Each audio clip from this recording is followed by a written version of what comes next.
Hi, my name is Rachel Adair. I am the chairperson for the 2008-2009 BC South Advocacy Caucus.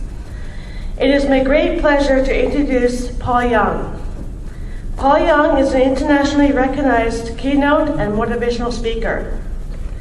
He is the former chair of the Council of Canadians with Disabilities. Paul also founded People First of Nova Scotia and was a founding member of People First of Canada. During his youth, Paul was labeled mentally challenged. He spent the early part of his adult life in a sheltered workshop. Paul is a living example with determination and proper support. People can accomplish anything. Paul advanced from a part-time position with a private radio station to a full-time career with CBC. Paul retired in 1998 and started Young and Associates. I know you will be truly inspired by Paul Young, the story of a valued life. I would like you to help me welcome Paul Young.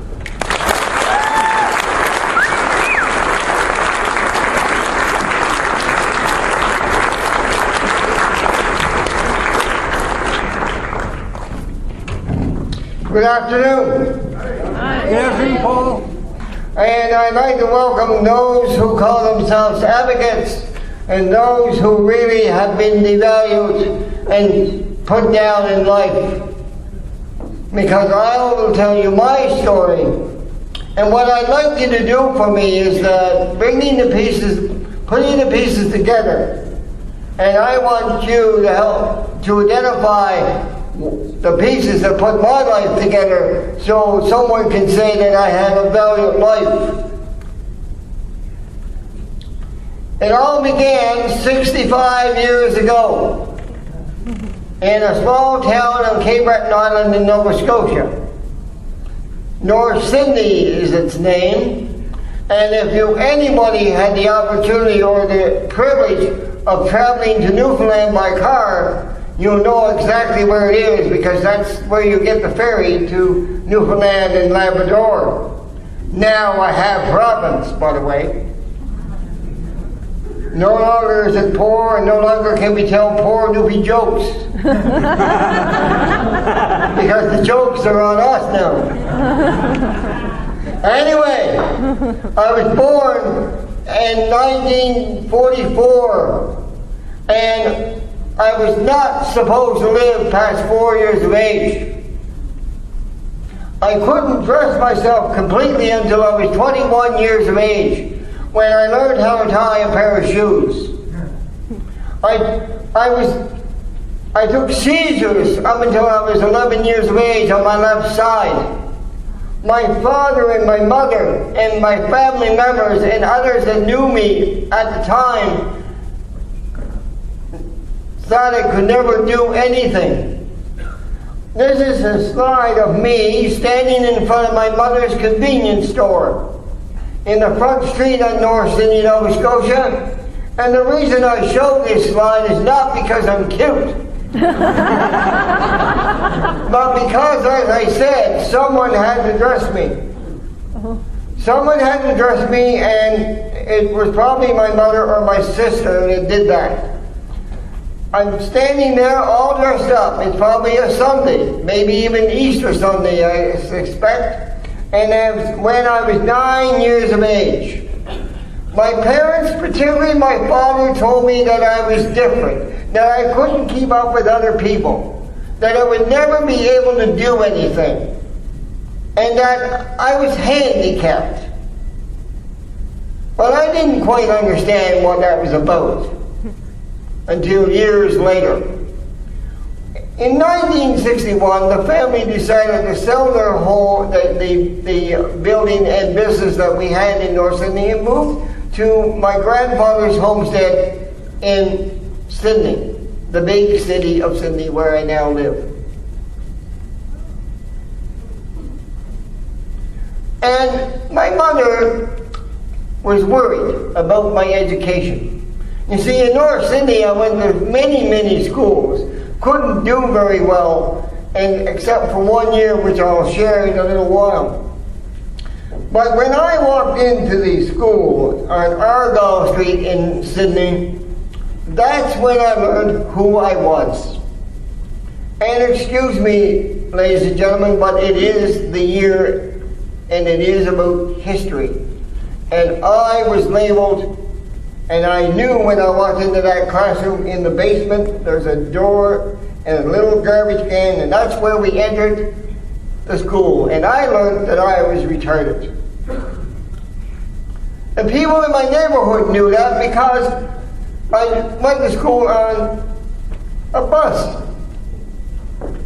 A 12-passenger or 8-passenger van that the Lions Club of Sydney donated to the the Retarded Association. And on there, you can't see it, but on behind the bus driver with one of these my schoolmates, it says children's bus, but behind that says retarded children. And I knew that I was that person. I knew that I would never do anything. I knew that I couldn't ever get a job. I knew I couldn't learn. So they said. Then they started talking about a sheltered workshop, an activity center. Well, I didn't know what that was, but my mother explained to me, and it sounded good. I could have some friends. I didn't have many friends. And so I got out of school and then went to the workshop. And officially, I was the first client in the workshop because, see, I was 20 years of age. And according to whoever it was, said that you had to be 18 years of age. The gentleman with the checkered shirt on your left as you look at it, he was 16 years of age. So I was officially the first male client in the workshop. And everybody in the neighborhood, and anybody who knew my mother, and everybody knew my mother, knew that I was in the sheltered workshop. And again, that reinforced the belief that I am a person with a developmental disability. And I will never do anything. Now, being a good Cape Bretoner, I went down the road 1 year to Toronto. And you see, I had an extreme interest in radio and music. I listened to radio and the announcers and listened to music and knew everything about top 40 music and wanted it to be played in the local radio stations, and they weren't playing it, they were playing old music, probably young people complaining about what we listen to now, it's old music, but it was not old music then. And I wanted so much to hear the top 40. Became quite involved with the radio, local radio stations, interested in what they were doing and what they weren't doing. And 1 year I went to Toronto and visited with my sister who just had recently got married. I decided with her advice that I go to Toronto and attend the Harry Red Foster Employment Training Center. And Harry Red Foster was a broadcaster who had a son with a developmental disability. I attended that workshop for about 4 months. While there, I asked the social worker who was monitoring my training progress whether I could get a job in radio. And he in fact told me that I would never work in radio, but we might be able to get you a dishwashing job in 6 months' time. I went home, back to the workshop in Sydney and with my mother.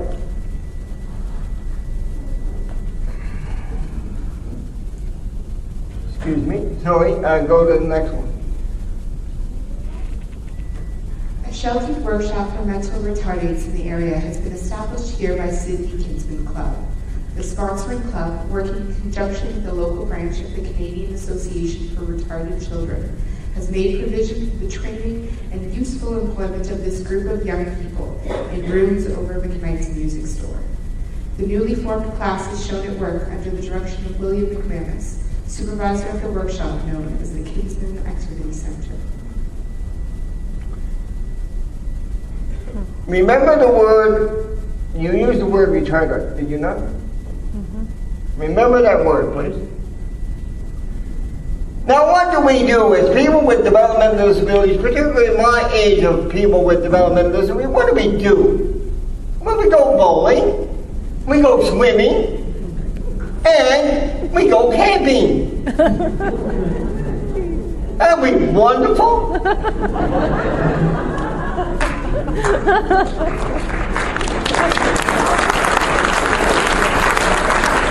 So we go camping. One year in 1972 or 73, I went camping. We went to Camp Tignish outside of Amherst near the New Brunswick border. Actually, Camp Tignish was in New Brunswick. And we had a dance one night. I had just had a bad year. 2 years before that, I lost my girlfriend in 1970 and the Beatles broke up.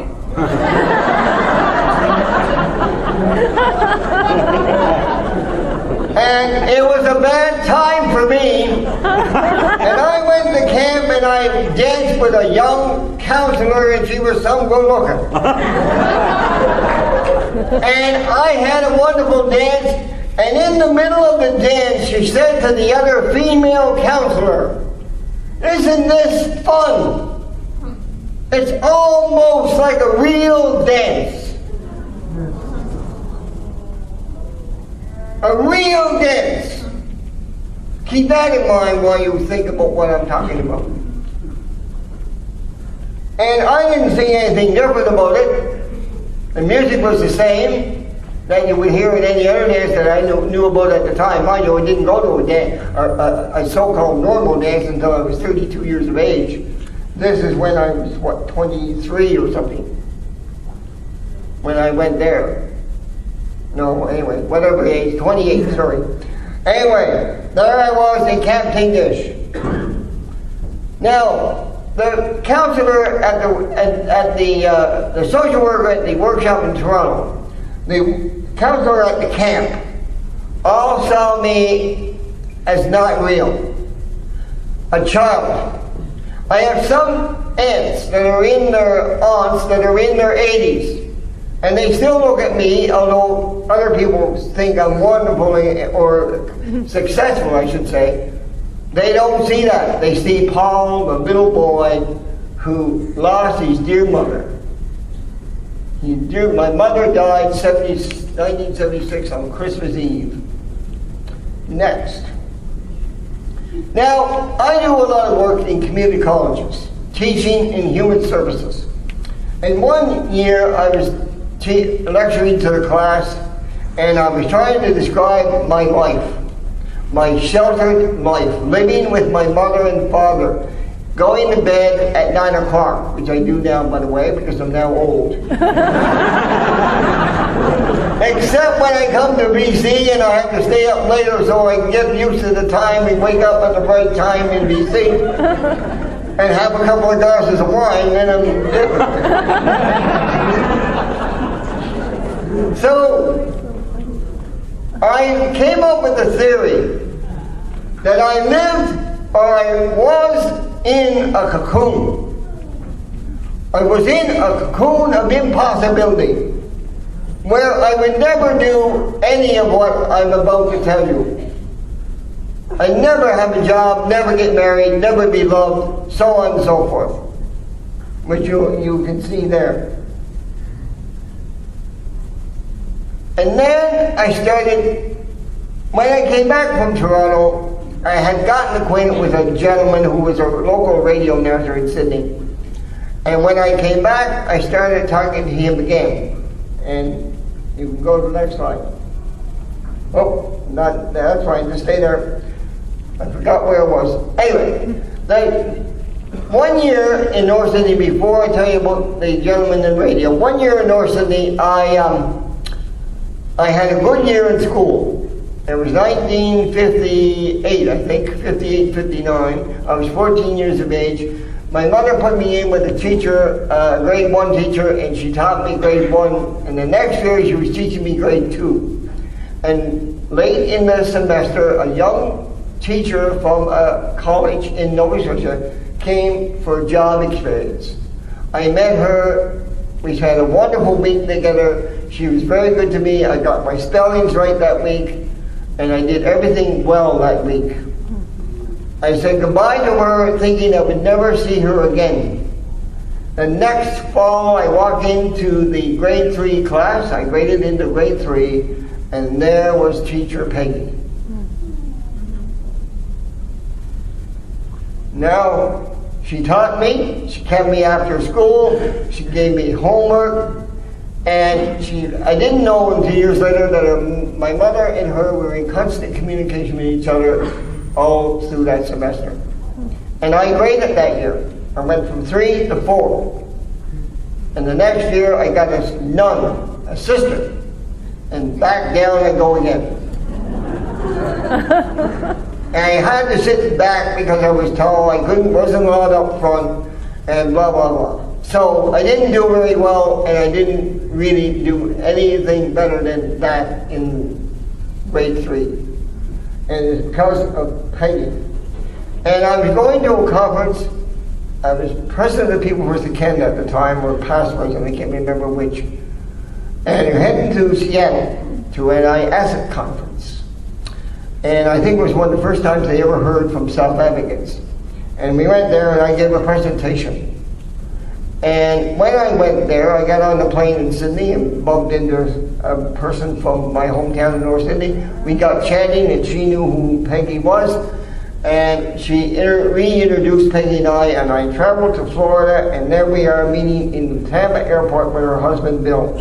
And she told me stuff about myself I didn't know. But the reason I talked about this is not just because I'm a wonderful person, but she was probably one of the first ones to recognize that I actually could learn.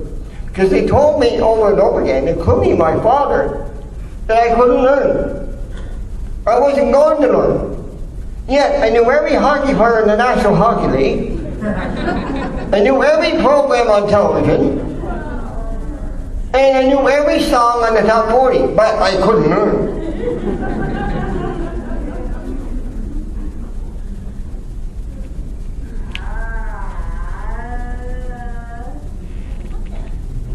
Yep. So I met this announcer. He talked me into getting involved with radio. A local radio station was having financial problems.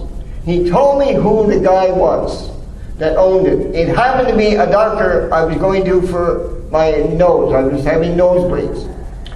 I talked to the doctor. He talked to my mother.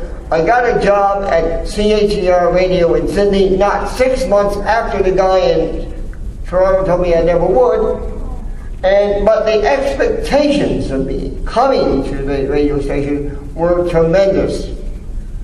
And of course, not positive, negative. And this is what Bruce Lee, the morning man at the time, had to say about his first impressions.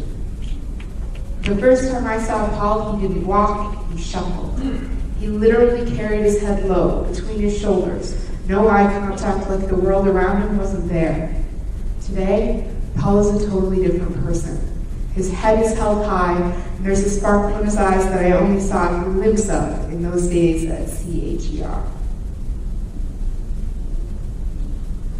Thank you. Did we miss a slide?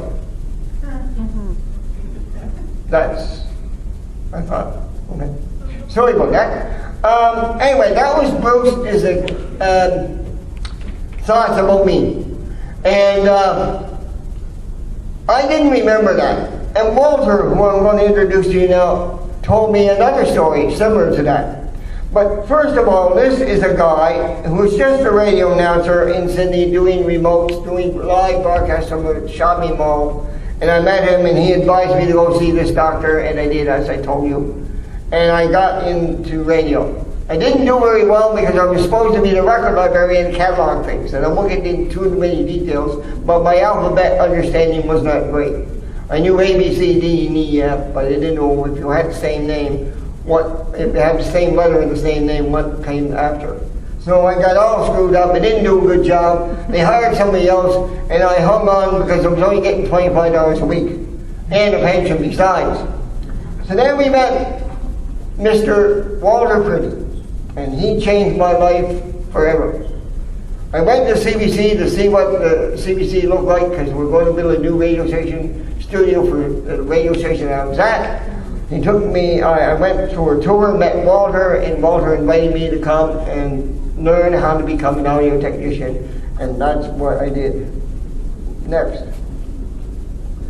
There we go.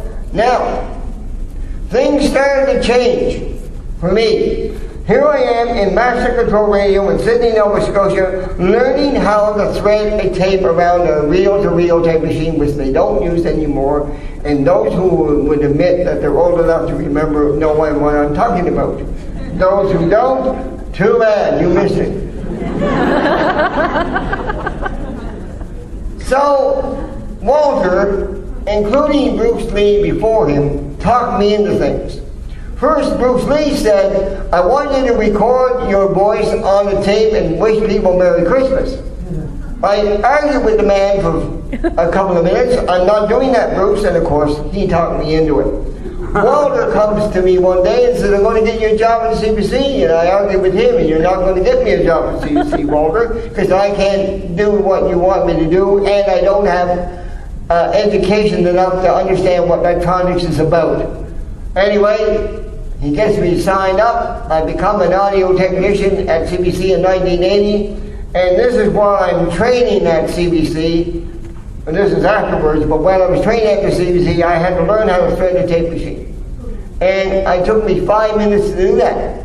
When I stopped using the equipment in 1996, I could do it in 2 seconds flat. Now, people saw me differently. I was no longer in the workshop. I didn't talk about the workshop. Walter suggested that I don't mention anybody who comes in who don't know where you come from. Don't tell them anything.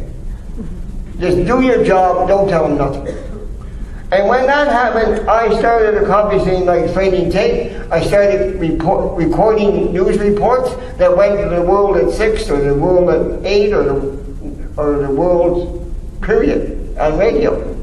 And sent it to Toronto, and it was played on air. I did some recording for a news reporter in Sydney that doing something about being in schools. She won an award because of my audio. I started thinking about myself differently. I had a different point of view of myself because they at the CBC didn't hire me. Maybe at first they might have, but when they had me there, they weren't feeling sorry for me. I was no longer the client, and I was doing my job. And I was doing it well.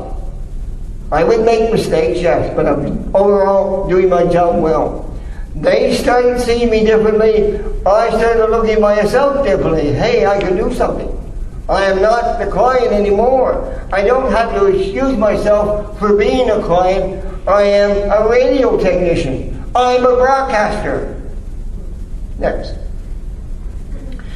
Because of threading tape, because of recording audio, watching audio meters to make sure things weren't distorted or too loud, listening to directors, listening to news reporters when they want their audio clips in their reports, I learned how to concentrate. I did live shows, queued up records, got records ready, got tapes ready, got this ready, got that ready, planned ahead, waited for the announcer, waited for the director to say, hit it. And what did that do for me? It gave me the very skills in 1960 that I would long to have, because when I was 16 years of age, I wasn't learning how to drive, but my friends were. And I got my license in 1989. Something that I would never thought I would ever do. Now I drive a car. I can do that. I'm almost like everybody else. I can drive a car and smash it up and whatever else. Right? Pay high insurance? So what did that give me? Thinking back in the cocoon of impossibility, you think I was valiant? The retardite? Going to a shelter workshop making 15 cents an hour?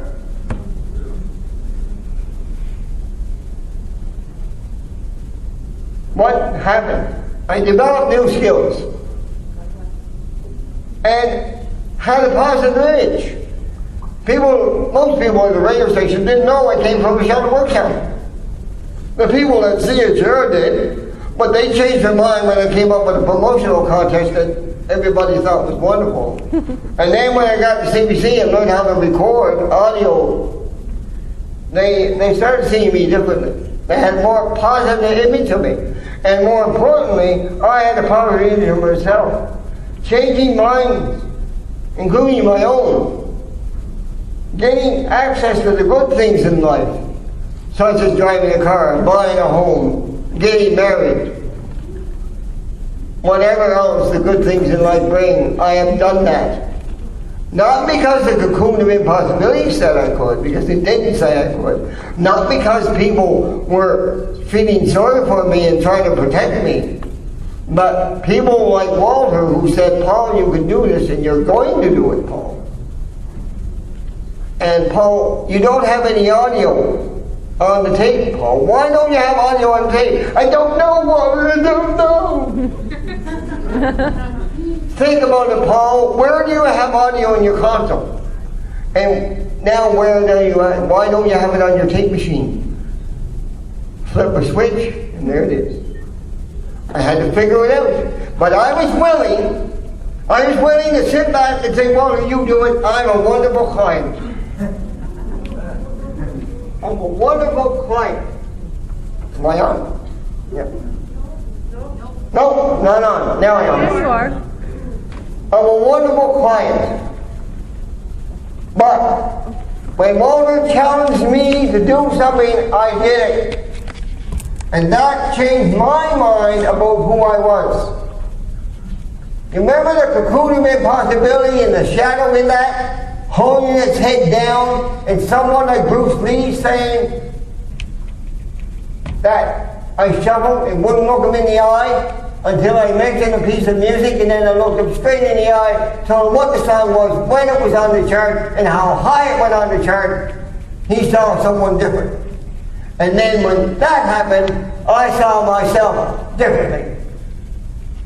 Man, is that pieces coming together or what? Next. Then I heard about the disability rights movement, and particularly People First. This interested me because you had to be a person who went through what I went through. I got involved, I think, in 1987. As the introduction said, I started the Sydney People First group. Then I helped start and became founding president of People First in Nova Scotia, who has its own autonomy and its own core funding from the Nova Scotia government, and hopefully soon will be led by the New Democratic Party. So you can see where I'm coming from.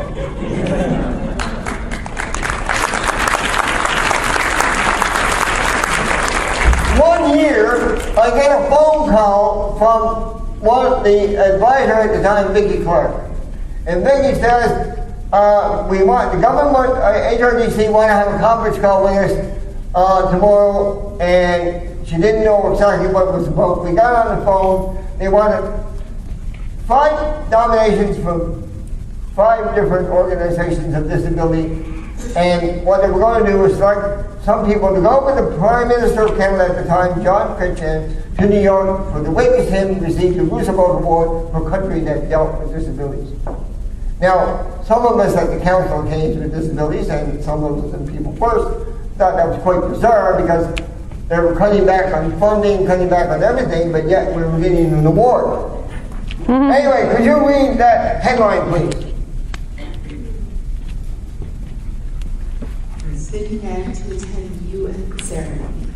Paul Young of Sydney readies for a trip to Ottawa and then New York to accompany Prime Minister Jean Chrétien who will be accepting the Franklin D. Roosevelt Disability Award, given to Canada by the United Nations. The award includes a $50,000 grant for an outstanding disability program in Canada and a bronze bust of Franklin D. Roosevelt. Thank you very much. A little side story. I have a friend in Sydney who taught me a lot, Grace Bay, who taught me a lot about disability issues.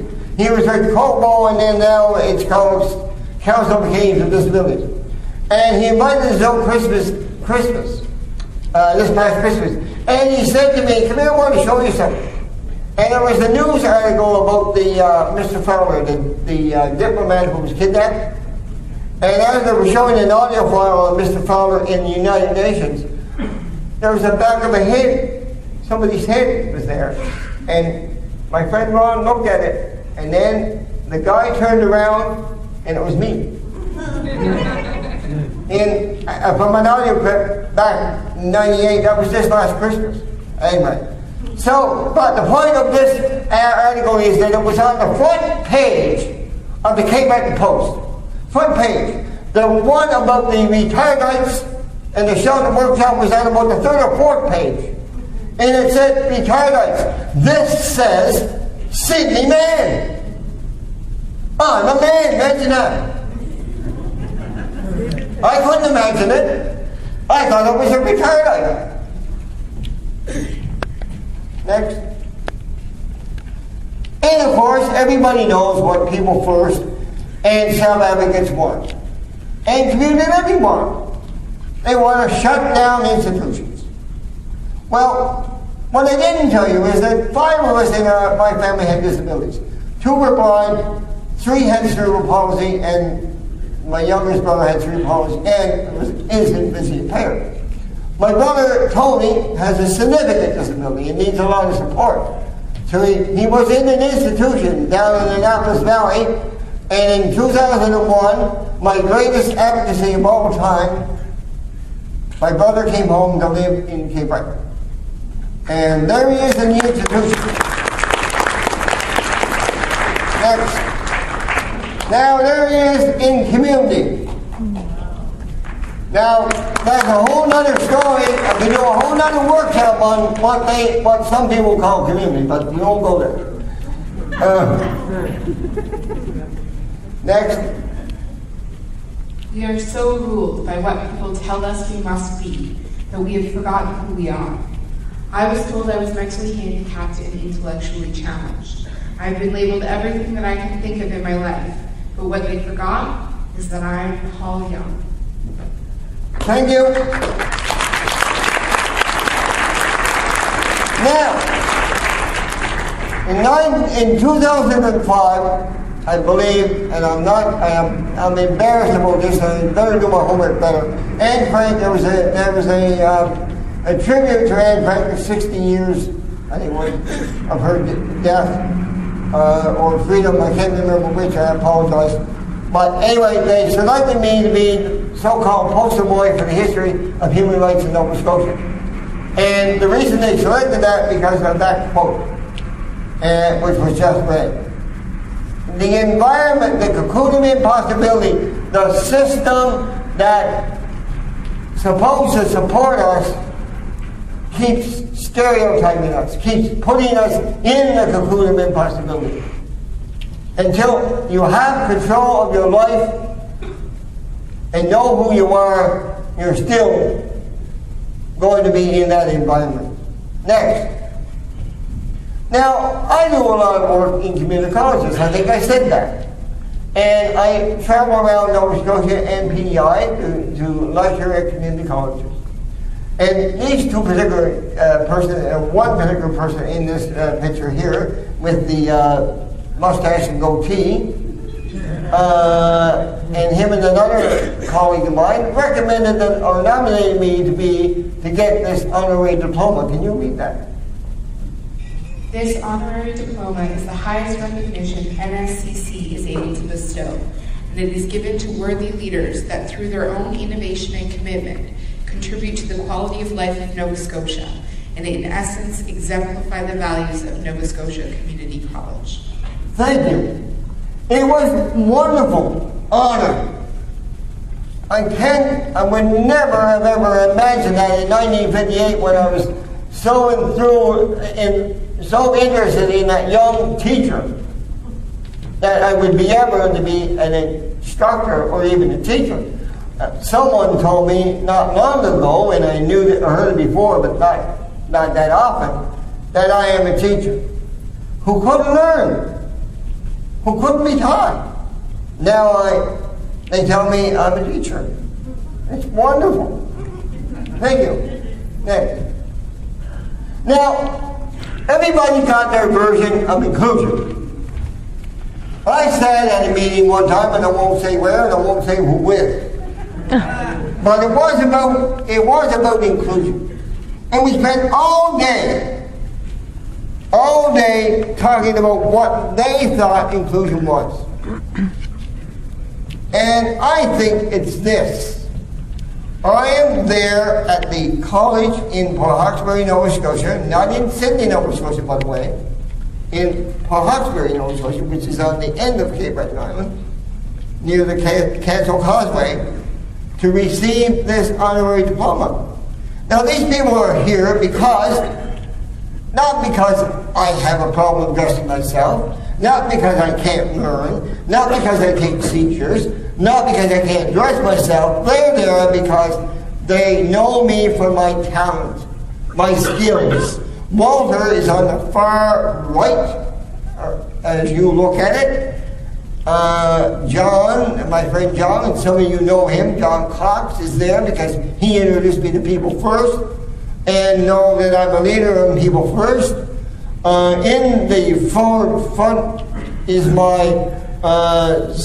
my wife and I, and then just to the left in the brown top and skirt is the other lady who nominated me for the award. And her name is Debbie, and Debbie and Tom nominated me for that award through the Nova Scotia Community College. They're all there, including Bruce Lee on the far left with the black shirt and tie on, who said I shuffle. They're all there because they know I'm a radio person and they know that I speak very well about my life. They're not there to pity me, they're not there for sorriness, and they're not there to stick another label on me. The label I have is Paul Young, who's done this work. Next. Now I do have a few friends. Not many, a few. Because I'm very outspoken, as some of you who know me know that, and I call a spade, I call it like it is. And I was going into politics a couple of years ago and thought I was going to run for the NDP and Quebec for the federal election. Well, because of my background and because I learned to say those things, and my wife didn't quite understand what it was all about, I didn't do that. But I did get something very valuable out of that experience. I was supporting another candidate in the provincial election of 2003, going door to door with a young fellow, and I met this lady in the blue top. And I'll try not to get emotional, but I met this lady, and we became friends, and now she's just like I won't say a big sister, because she's younger than I am. She's one of my best friends of all time, and she's been helping me all the time with whatever going on. And not only did she do that, but became the local advisor to the City People First Group. And other friends I met in the cross disability group, these two people here have disabilities, but they're very independent and they're involved with the cross disability group in Sydney. And we're having a barbecue at my former house. There we go, next.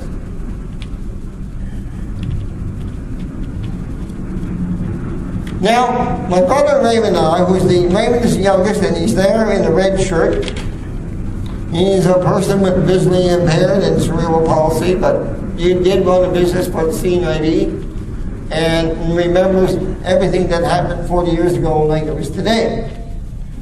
And he went to the School for the Blind in Halifax and so on. And we went to Ottawa to see the Montreal Canadiens play the Ottawa Senators. And we had a great time, except Ottawa lost. And we called up and we got our friends, my inner circle together, and we had dinner together in an Ottawa restaurant. And some of you might recognize some of them. One is Vicky Clark on the right as you look at it, and the other two over on the other side are Dr. Andre Blanchette and Beth French, who works with the community involvement in Brockville, Ontario. And they used to be advisors to People First Canada. So I have a lot of people in my life who believe in me. And when they believed in me, I believed in me. And I believe it's relationships that bring the pieces together, and I believe it's relationships that hold the pieces together. And I believe that believing in yourself really sets the glue. Next. Now, it was recommended to me by my dear friend Nina, who was in the Blue Top, that I should get involved in something else besides disability. I'm always going on about disability and disability rights. Why don't you do something else? And I joined the Kiwanis Club, the Golden K. That means you're 16 years and older. And I am 60 years and older. And I've joined that, and I got involved with their bowling, and we just won the playoff championship in bowling. And I also am a cruise greeter at the dock when the cruise ships come in, and that is the most fun I have ever, because I meet people from all over the world when I do that. And I'm having a great time at Kiwanis, and never is it ever mentioned, other than I go around speaking, is that they don't go back and talk about I had a disability. Next. Now in People First, because that's what I'm familiar with, and forgive me for saying that, but in People First, we were worried about whether the members of People First understood what People First was about. Other than speaking for yourself and getting out of institutions, what was it about? And a number of us, almost 10 years ago now, came up with this vision. Can you read some of that, please? So People First is about freedom, liberty, and respect. To speak out, to feel safe, to be different, to travel, to love, to associate, to have a home, and to work and be paid.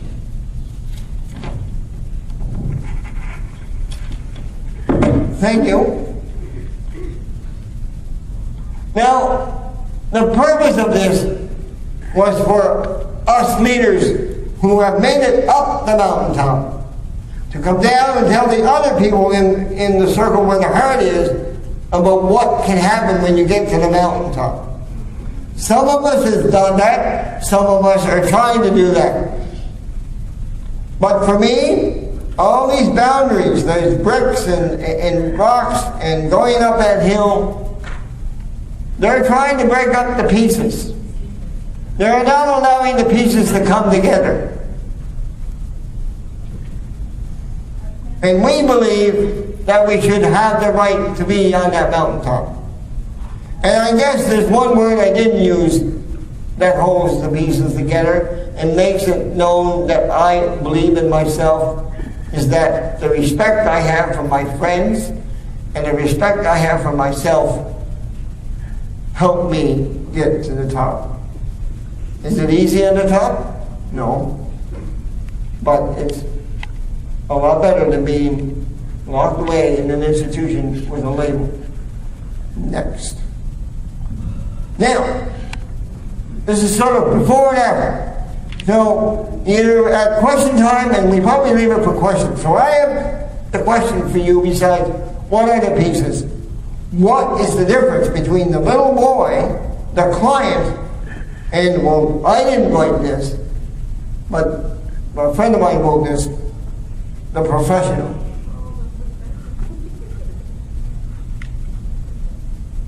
Opportunity, support equals valiant citizen. And citizenship is not about paying taxes and voting. Citizenship is exactly what John Fitzgerald Kennedy said in 1961 in his inaugural address. Ask not what the country can do for you. Ask what you can do for your country. But if you're locked away in a cocoon of impossibility, if the pieces are not allowed to come together, you can't give to anything. And you can't be a real person or a real citizen. Next. I will close now, and I will try to read this myself, and hope that you can read along with me. In our African language, we say a person is a person to other persons. I would not know how to be a human at all except I learned this from other human beings. We are made for a delicate balance of relationships, interdependence. We are meant to complement each other. All kinds of things go horribly wrong when we break this fundamental law of our being. Bishop Desmond Tutu. Thank you very much.